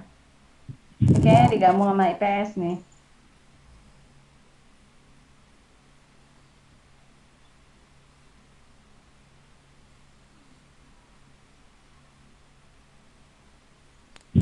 Belum terlihat ya? Sebentar. Sudah terlihat belum? Oh, tadi stop. Belum, Bu. Sorry. Sebentar, kita yang ini. Pendalaman dan IPS. Halaman materi PPKN IPS. Sorry, bentar. Ini IPS kita yang PPKN-nya ya. Oke. Membandingkan budaya politik dan semangat kebangsaan masyarakat Indonesia. Kalau bicara politik ya, Bapak Ibu, prinsipnya negara Indonesia itu adalah negara demokrasi. Tetapi kita tidak mengenal istilah mayoritas. Karena begini, bicara demokrasi itu ya bicara mayoritas. Ya kan? Karena demokrasi yang dari luar, budaya luar adalah voting. Itu suara terbanyak. Nah, tetapi sebenarnya di Indonesia itu kita lebih mengenal istilah musyawarah mufakat, yaitu dengan bermusyawarah untuk mencari sebuah kesepakatan. Tapi catatan kalau misalnya tidak ada kesepakatan, kemudian barulah kita voting. Berarti voting itu adalah alternatif yang kedua. Gitu. Jadi di Indonesia kita ini politik kita adalah demokrasi, tetapi kita tidak menganut paham mayoritas. Kenapa? Kalau menganut paham mayoritas berarti akan menyingkirkan minoritas. Itu tidak sesuai dengan Pancasila sila keempat.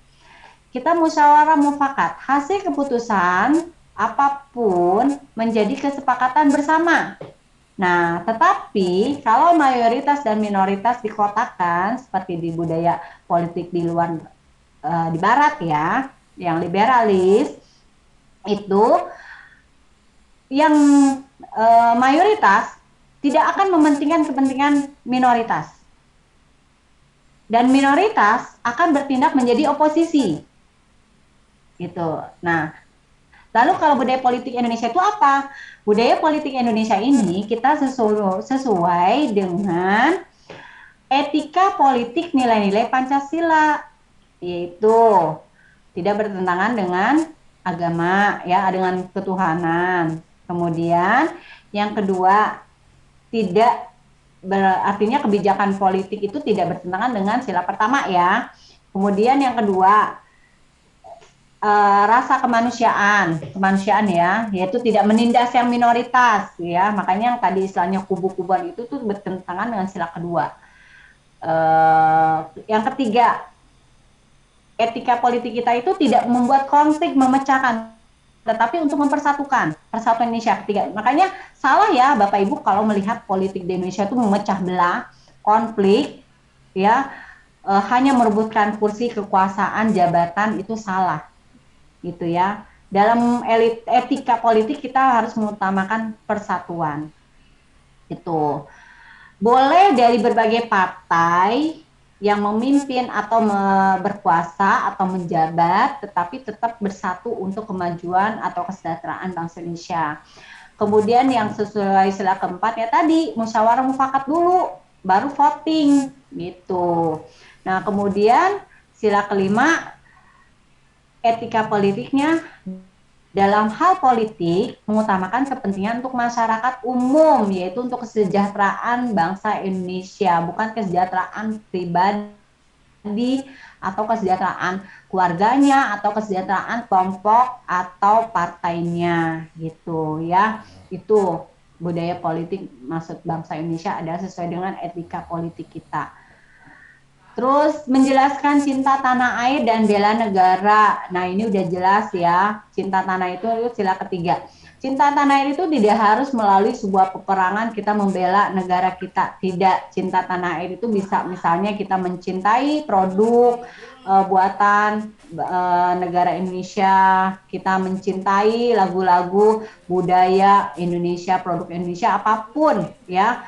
Entah itu dari musik atau misalnya dari hal-hal yang produk bisnis lah, komersil gitu. Dan bela negara. Nah, bela negara ini kita tidak selalu melulu dengan otot. Nah, bisa juga dengan pemikiran, ya kan? Misalnya kalau di negara luar mengatakan kalau di PBB Indonesia itu kita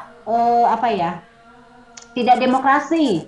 Kok negara bagian-bagian daerah kita mau merdeka nggak boleh, gitu kan? Nah, kita harus bela negara kita dengan sebuah pendapat, sebuah argumen bahwa mereka mengatakan itu karena nggak tahu sejarah bangsa Indonesia. Bangsa Indonesia adalah berdiri karena sebuah persatuan. Nah, disitulah adanya Sumpah Pemuda yang cinta tanah air, ya, tanah air satu, berbangsa satu, berbahasa satu. Jadi kita sudah sebuah kesatuan, jadi tidak bisa dipecah belah. Lalu misalnya, bagaimana dengan Timur Timur? Kenapa Timur Timur kenapa Timur Timur itu boleh? Kenapa yang lainnya nggak boleh? Nah, karena Timur Timur itu uh, berbeda dengan yang lainnya. Maksudnya gini, Indonesia itu ada karena senasib sepenanggungan. Arti dari senasib sepenanggungan adalah sama-sama dijajah oleh bangsa Belanda. Ya kan? Kenapa Malaysia yang ada di daerah Kalimantan maupun Brunei, kenapa sih nggak masuk ke Indonesia? Karena mereka dijajah oleh Inggris. Jadi maksudnya tadi, Timor Timor itu kan dijajahnya oleh Portugis. Memang dari dulu tidak bagian dari bangsa Indonesia. Nah, setelah Indonesia merdeka dan di eranya Presiden Soeharto, masuklah Timor Timur menjadi bagian bangsa Indonesia. Karena saat itu Indonesia kita sudah merdeka, lalu Timor Timur itu berada di tengah-tengah Indonesia dan masih dijajah oleh Portugis. Jadi, kalau mereka gabung ke kita, otomatis mereka ikut merdeka. Makanya dulu kalau saya belajar di SD, Timor Timur itu provinsi bontot, ya, terakhir. Kenapa? Karena baru bergabung gitu kan. Jadi ketika dia ingin melepaskan diri, ya silakan, karena dari dulu awalnya juga bukan dari bagian dari negara Indonesia. Selain dari Timor Timur, NKRI harga mati gitu. Nah, jadi kalau negara-negara luar yang PBB pada mengatakan Indonesia tidak demokrasi, Indonesia itu mengekang atau segala macam, mereka bicara seperti itu karena tidak tahu sejarahnya. Nah, itulah, kita bela negara tidak harus melalui dengan otot, tapi bisa juga dengan argumen, gitu ya. Nah, itu yang harus dijelaskan Bapak Ibu kepada siswanya. Makanya bagaimana kita harus bisa banyak wawasan, pengetahuan gitu, agar kita bisa dalam berretorika, berbicara gitu, tidak harus dengan emosi atau dengan maaf ya, perang, kasar, segala macam. Kemudian menilai kelemahan usulan kebijakan publik untuk perlindungan pemajuan HAM serta penegakan hukum secara adil. Ya, tadi kita sudah bicara hak-hak asasi manusia, misalnya apa sih kelemahan usulan kebijakan publik ini, mungkin harus dilihat ya nantinya. Kemudian memberikan argumen nilai yang kuat tentang pentingnya perilaku demokratis dalam konteks kewarganegaraan. Jadi dalam hal konteks kewarganegaraan, dalam perilaku demokratis itu perbedaan itu biasa, itu yang harus ditanamkan kepada siswa.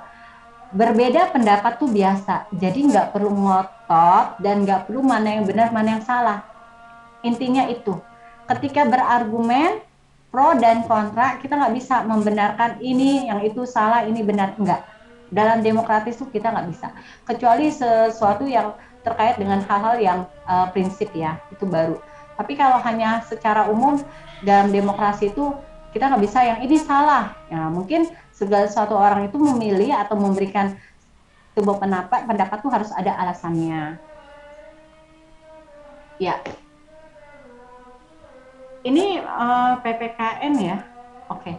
Para siswa berasal dari berbagai latar belakang yang berbeda, mencakup budaya, nilai-nilai, tingkat ekonomi maupun tingkat pendidikan orang tua. Terhadap berbagai perbedaan itu, sikap guru sebaiknya, nah ini ya, ini sikap guru. Yang ditanya nih sikap gurunya. Ya, di sini udah jelas nih, peka terhadap perbedaan dan berperan menumbuhkan sikap saling menghargai antar siswa satu dengan lainnya. Jadi sebagai guru kita harus peka nih terhadap perbedaan siswa kita. Makanya guru itu harus tahu karakteristik siswa itu apa, gitu. Entah itu dari tingkat ekonomi, ada yang kaya, yang miskin. Nah, kita harus peka nih, kalau yang ekonominya ke bawah nih bagaimana, gitu. Ya, perhatikan pernyataan berikut. Kesadaran Nah ini ya, kita langsung pada faktor penghambat fenomena interaksi perkembangan iptek di Indonesia adalah kesadaran informasi masyarakat yang masih belum maksimal, ya, penggunaan teknologi, kemudian kapasitas inovasi nasional yang belum maksimal. Oh ini nyambung ya. Kemudian yang nomor 4, rangkaian listrik terdiri.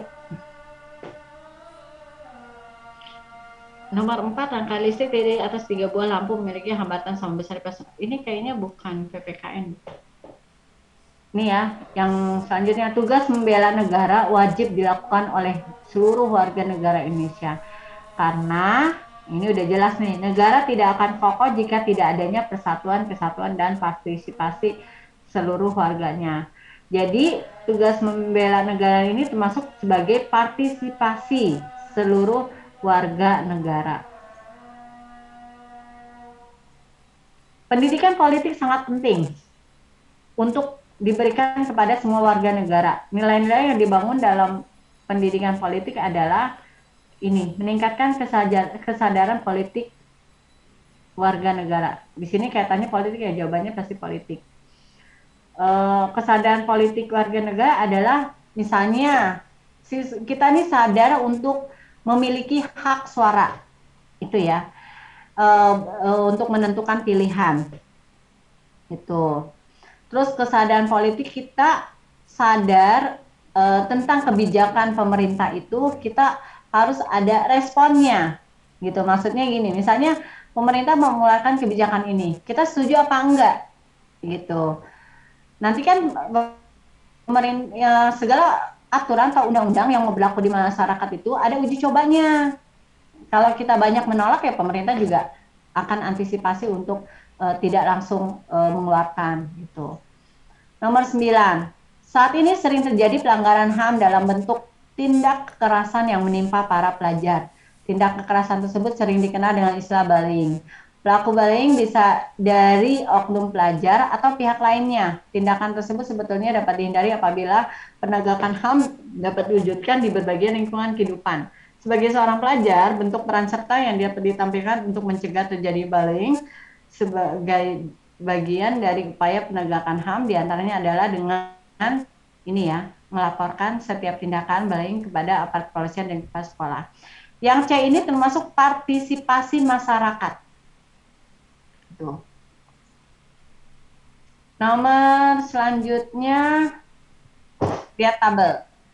Berdasarkan data tersebut, manakah yang merupakan upaya pemajuan HAM pada periode 98 sampai sekarang? Di sini jawabannya B. Nah, kemajuannya nih, ditetapkan berbagai peraturan undang-undang yang berkaitan dengan HAM. Tadi ya, adanya undang-undang HAM. Kemudian 3B, dilakukan kajian dan ratifikasi terhadap HAM, terhadap instrumen hak asasi manusia. Jadi dikaji ya. Kemudian 2C, ini dicanangkannya program rencana aksi nasional hak asasi manusia.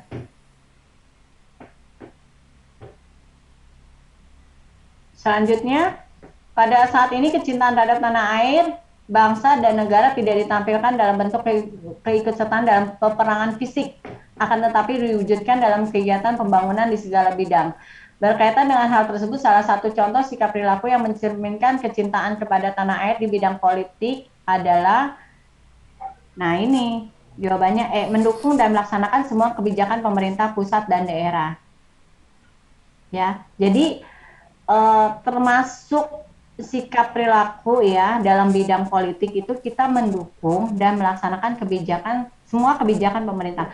Kalau sudah kebijakan itu sudah keluar, ya kita mau tidak mau harus mendukung dan melaksanakan. Karena tadi sebuah peraturan atau perundangan itu memang sudah dibuat untuk mengatur, mengikat, dan memaksa. Globalisasi politik telah memunculkan isu demokratisasi menjadi acuan utama bagi eksistensi suatu negara sebenarnya. Hal tersebut secara tidak langsung telah menutup mata kita terhadap mana benar dan yang salah. Segala suatu peristiwa selalu dikaitkan dengan demokratisasi, akan tetapi demokratisasi yang diusung adalah demokrasi yang dikehendaki oleh negara-negara adidaya yang digunakan untuk menekankan bahkan menyerang negara-negara berkembang yang bukan sekutunya. Akibatnya adalah selalu terjadi konflik kepentingan yang pada akhirnya mengarah pada pertikaian antar negara. Oleh karena itu, bagaimana sikap bangsa Indonesia dalam merespon perkembangan globalisasi politik tersebut?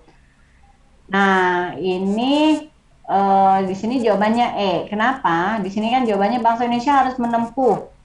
Bangsa Indonesia harus mampu menunjukkan eksistensinya sebagai negara berdaulat, namun tidak meninggalkan kerjasama dengan negara-negara lain. Jadi kita dalam globalisasi politik, kita harus mampu menunjukkan eksistensi. Kita harus contohnya misalnya kemarin tentang Palestina, kita nggak boleh diem aja. Kita harus bisa menentukan sikap kita nih apa. Nah, itu bentuk dari eksistensi kita. Gitu. Nggak yang diem, nggak bersuara, nggak seperti itu. Jadi Indonesia harus menunjukkan terjadi seperti kita menunjukkan sikapnya apa nih. Nah, tapi yaitu yang menunjukkan bahwa kita ini negara yang berdaulat, yang bisa menentukan, yang tidak di bawah negara lain, tidak disetir oleh negara lain. Kita bisa menentukan sikap sendiri.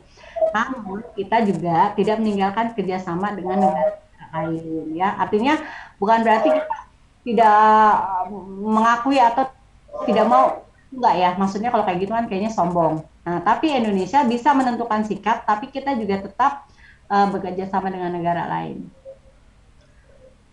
Bapak Ibu, apakah mau dilanjutkan atau sudah cukup? Ini sudah asar ya.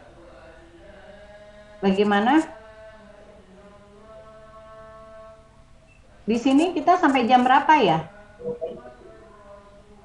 Kalau di jadwal sampai jam 3, Bu. Oh, jam 3 berarti sudah lebih ya, Bapak Ibu ya. Mungkin nanti ini kita sudah 2 file yang kita bahas. Nanti dilanjutkan pada minggu yang akan datang ya, Bapak Ibu ya. Iya, Bu. Nah, tapi saya berharap Bapak Ibu tuh ngerjain dulu sehingga bisa mengukur, oh nilai saya sekian gitu. Nah, nanti kan ketika saya menjelaskan kenapa pilihan jawabannya ini, kenapa ini, mungkin Bapak Ibu, oh ternyata kenapa jawabannya yang ini karena begini. Nah, Bapak Ibu tuh awalnya tuh memilih ini karena apa gitu kan? Apakah kayaknya ini, yang ini aja. Padahal memilih segala sesuatu itu dalam PPKN pasti ada alasannya gitu. Ya semuanya juga sih seperti itu. Tetapi di PPKN itu kita harus lihat konteks dari soal itu apa gitu. Oke, Bapak Ibu, karena sudah jam 3:30 dan kita ini file yang dari ini banyak ya. Kita baru 2 file aja ya kita pelajari untuk pertemuan ini ya. Untuk selanjutnya kita akan pelajari yang lain. Di sini ada bank soal PPG. Bapak Ibu udah terima apa belum? Atau yang paket C?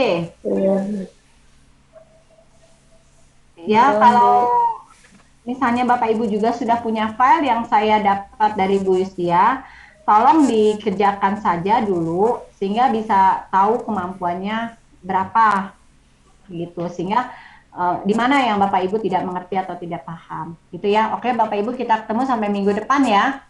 Ya, Bu. Terima kasih Bu udah memberikan kami kata kunci biar kami bahas menemukan Ya, atau nanti saya lihat dulu bentuk soal-soalnya. Sebenarnya yang susah tuh yang politik ya. Ya Bapak Ibu ya. Ya. Mungkin untuk minggu depan saya rasa begini aja deh Bapak Ibu, soalnya tolong dipelajari, soal-soal itu Bapak Ibu pelajari, coba jawab, mungkin saya lebih kepada konsep aja deh. boleh Bu, boleh Ya, sebenarnya kan Bapak Ibu tuh kalau melihat latihan soal udah ada jawabannya, Bapak Ibu bisa lihat.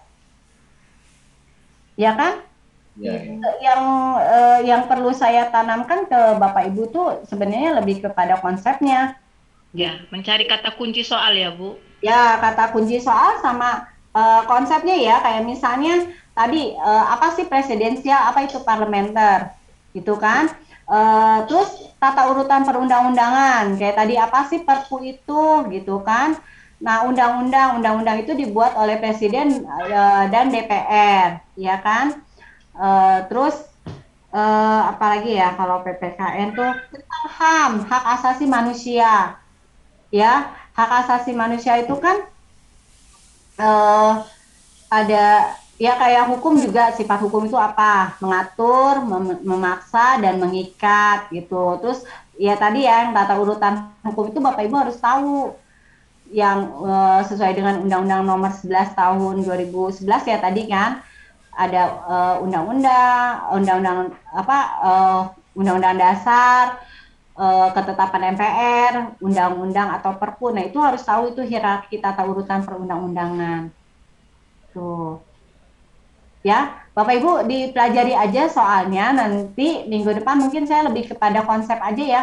Saya berikan konsep gitu tentang materi. Baik, Bu. Oke ya. Nah, jadi Bapak Ibu latihan sendiri gitu untuk soal-soalnya. Nanti saya akan lihat kalau ada soal yang cocok nih yang akan saya bahas, mungkin saya akan bahas gitu. Untuk harinya, Bu? Ya? Untuk harinya, minggu depan, hari apa, Bu? Minggu depan, Bapak Ibu pokoknya kerjain aja soal yang udah ada di PPKN. Kalau misalnya ada yang belum ngerti di materi apa, silakan. Tapi mungkin saya akan memberikan konsep dulu deh, gitu.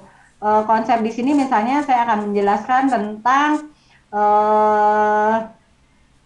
kayak gini misalnya. Bapak Ibu tahu nggak trias politika? Trias politika itu kan ada legislatif, eksekutif, dan yudikatif. Ya kan? Betul, Bu. Legislatif itu kan yang mengontrol atau mengawas, yaitu seperti DPR, MPR, MPR enggak ya, DPR, DPRD gitu. Nah, eksekutif itu seperti presiden, bupati,